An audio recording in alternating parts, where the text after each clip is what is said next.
Murder on the midnight train. The storm had been raging for hours. Rain lashed against the windows, and the night train cut through the darkness with a long, mournful whistle. Inside the corridor were dim and narrow, lit by flickering lamps that painted nervous shadows across velvet walls.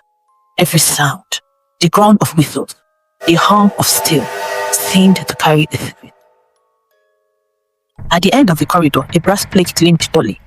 Cabin 13A. Inside, a man sat slumped over a small table, his hand still gripping a glass of whiskey. The room smelled faintly of smoke and malt, a whisper of life that had been there moments ago. His throat bore faint bruises. There was no sign of struggle, no broken glass, no sign anyone had entered or left. The door has been locked from the inside. It was an impossible murder. Detective Darius Crane stood in the doorway, rain still dripping from his trench coat. He surveyed the scene, cigarette glowing faintly between his fingers. Locked door, untouched window, no weapon, no noise, he muttered. Either the damned man killed himself without trying, or someone wanted this to look like magic. The detective made his way down the dim corridor, the wheels clattering beneath his feet. Passengers peered from behind curtains as he passed, whispering, watching. The train felt smaller now, the air thicker. Guilt has a way of filling spaces faster than smoke. There were 4 faces that caught his attention. 4 passengers with secrets heavy enough to drag a man down. The businessman, jaw clenched tight around a glass of whiskey, a gold pocket watch glinting in his hand.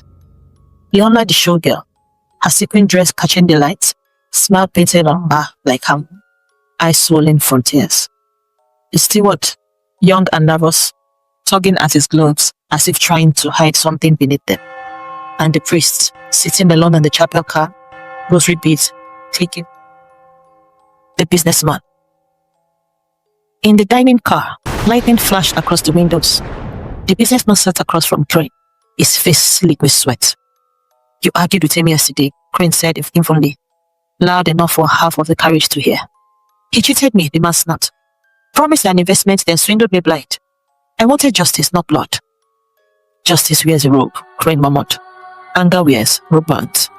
The man's jaw tightened. I was in the lounge until midnight, surrounded by people. Ask them. Funny thing about alibis, Crane said. The louder a man shouts them, the weaker the sound. The businessman slammed his glass down. Whiskey trembled, but he wouldn't meet Crane's eyes. Leona's cabin was perfumed and dim. A single lamp glowing over a mirror where she sat powdering her face. Her reflection met Crane's in the glass, lit carved in a perfect and practiced smile. You left a trail of broken wallets and broken men, Crane said. Was a dead man your next client? She laughed softly. Then the sound cut. You think you know me, detective, but you don't. I loved him. He was kind, gentle. Love is an easy word, Crane said. Hard to mean. Leave her voice cracked. I left him alive, smiling. If you are hunting killers, look at the men who hated him, not the woman who... She turned away, eyes glistening. Crane flicked ash into a tray. Tears are another kind of costume, sweetheart. Or sometimes, they're only the real thing left. The steward. In the empty lounge car, the steward stood rigid, gloves trembling as Crane circled in like a wolf. Locked cabin? Crane said. No damaged. No forced entry. That means only one thing. Someone used the master key, and you are the only one who carries one. The steward's face drained of color. No, I would never. Don't lie to me.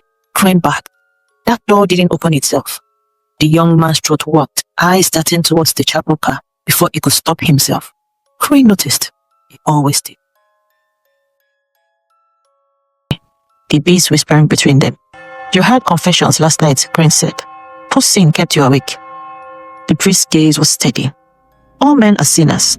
Some shout their sin in rage, some whisper them in tears, some carry them to the grave. And you, father? Crane asked. What did you carry into cabin 13A? The priest's silence was long and cold. The candle buttered, and for a moment, Crane thought he saw guilt in the flame. To be continued. The storm raged on. Crane stood by the window, cigarette burning low. The train thundered through the night towards nowhere. 4 suspects, 1 corpse, no weapon, no witness. Before the sun rose, one mask could fall, because guilt Guilt always cracks in the dark.